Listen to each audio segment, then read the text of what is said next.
Sheik Gumi took to his social media to make a post about Nigerians, like tribes that are involved in the insecurity or committing crimes that are happening in Nigeria. And he tagged the post someone asked, and in that post, I will be candid with you, lots of the things, lots of the allegations being raised there are believable. They are believable. So let me read it out for you so that you will see what he said. So Sheikh Dr. Ahmed Abubakar Muhammad Gumi, Dr. Ahmed Abubakar Muhammad Gumi posted some days ago. Someone asked, this is what he tagged it, as Nigeria, let us ask ourselves this question. Now, how do we become like this? That's the question. 1, 99% of Boko boys and ISWA, please permit me, I might not read it the exact way to avoid some, to respect guidelines. Boko boys and ISWA in Borno, Yobe and Adamawa and Kanuri. Why? Many bad food soldiers in Northwest are suspected to be Fulani. Most banned informants in the Northwest are Hausa by tribe, 90% assurance. The Nigerian leader found of Mahmudawa terrorist group in Kwara State, Abubakar Abba, aka Malam Mahmoud, is Hausa from Daura, Katsina State. 100% of terrorists and bandits in the southeast, that is Igbo land, are typically Igbo. 7, 90% of ISWAP terrorizing Kogi and Ondo states are Ebira by tribe. 8, most bands in Niger Delta are mostly Ijo, Urubu, Isekiru. 9, most Bomo, human butcher, human body parts seller in southwest are Yoruba by tribe. Most band and terrorizing Benue, Taraba State are thieves mostly from Sankera Axis of Benue State.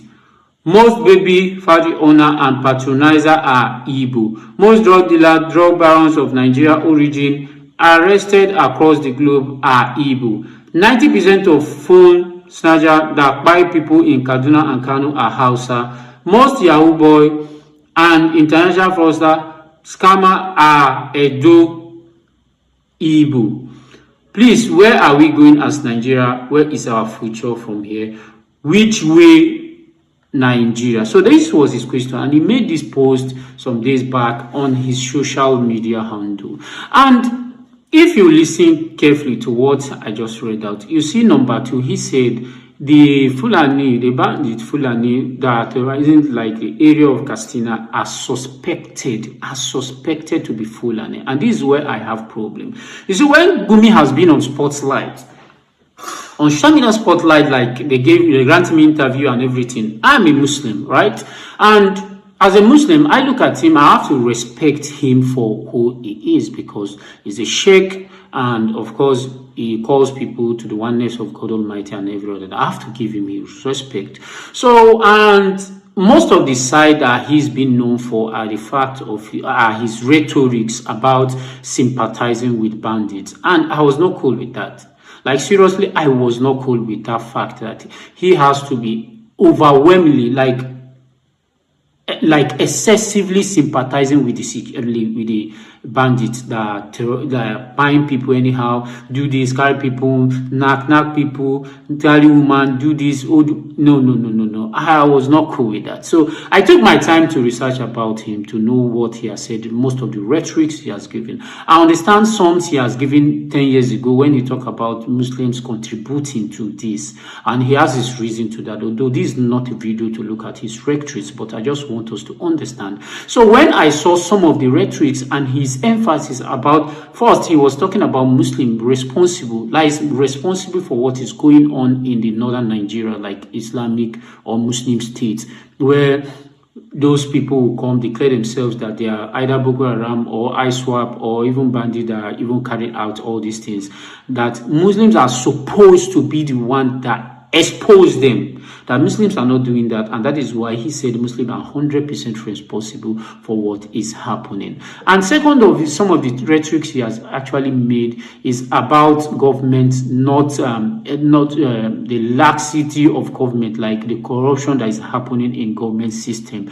Like people are suffering here and there, so they find all of this enticing, and that is why most of these boys are taking this idea. And some of the emphasis equally making that is, he's looking at another thing he's looking at is the issue of bandits, right? He's now looking at, okay, government try to negotiate with these bandits so that they turn, before they turn this issue of bandit into ideology. And it is a very good suggestion. I will not lie, it's a good suggestion. Yes, that is why I said it can work to some extent. Even the previous video I did, it can work to some extent, but it cannot be the total approach. You cannot be like one-sided, put all your weight on the fact that you want to negotiate. Some people are already gone. Nothing you can do to those people that will make them, nothing you can entice them, except you want to give them the whole of Nigeria, which is not possible. So those people are already gone. So I believe that two approaches should be used in taking care of this issue. So then, when I look at some of these rhetoric that Gumi has made, right, then he now made this post. This post actually changed everything I think about him. Because when he was sounding like, when you look at the issue of Brigadier General Ubada, late Brigadier General Ubada was killed by, I think, ISWAP or the Buko boys, right? He made certain rhetorics that is a Muslim that is spying on behalf of Nigeria. That is, the man has served, he has done his own part as a Muslim serving. So you see, that is a Muslim perspective of things, right? So, and this kind of statement will draw the attention and draw the attention of Muslims towards him, that, okay, this man is speaking from the angle of Islam. You understand? Of course, every Muslim believes that a man who died in a good cause, like, is a martyr. That means he died righteously. He died in defending his country, right? But this does not mean, this does not translate to mean Boko Haram and bandits. So now, when Gumi made this post, Sheik Gumi made this post, and now begin to look at this post, that why would Gumi now removed that second part and said they are suspected, whereas him himself have said this. But bandits, the terrorist, needs convincing. And we all know the havoc they've created, in the society in Nigeria. They've raped women, they've killed lives, they've destroyed properties. So do the government really need to convince these terrorists at this point? So when you say they have killed, yes, I know they have killed, but you see, if you know their psychology, they are on a revenge mission. Everybody knows the herdsmen, especially the fulani herdsmen. They don't just attack people. We have been living with them for centuries. They don't attack people without any cause. So what I think government needs to do is to really bring them up together in a unison and in a holistic form, so that there is peace. And they are ready for that, because if you call them for peace, they come. So why is government afraid of listening to these people? They just want to demonize them and give reason.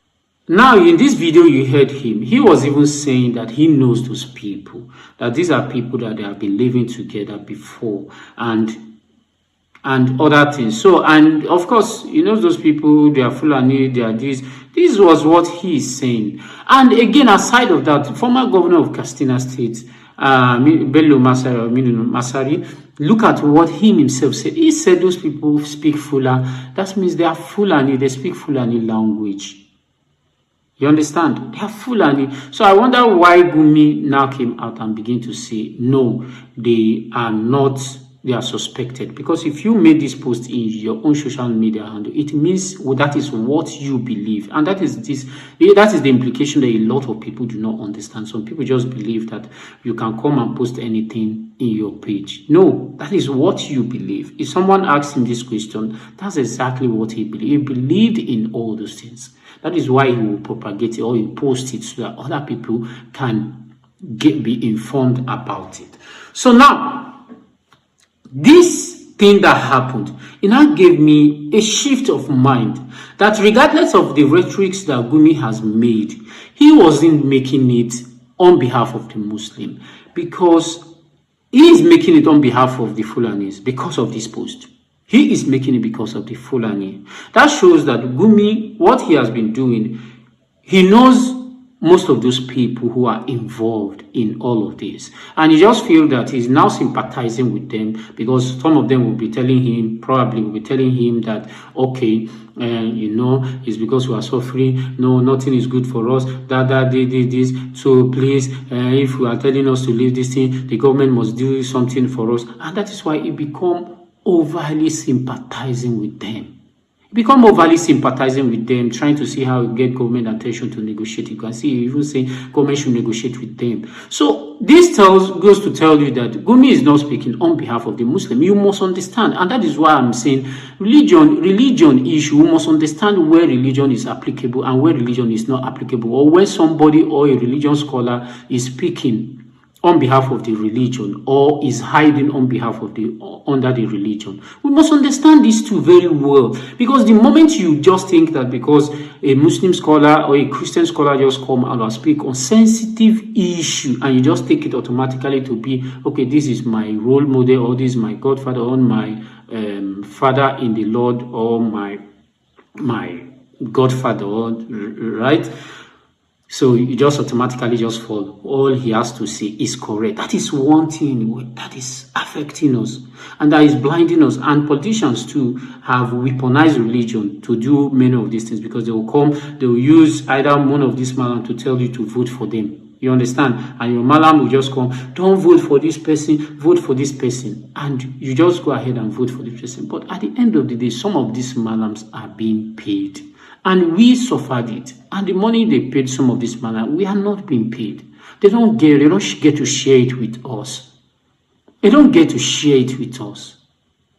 And at the end of the day, we'll be suffering, and you understand, we just mess everything up, mess our life up.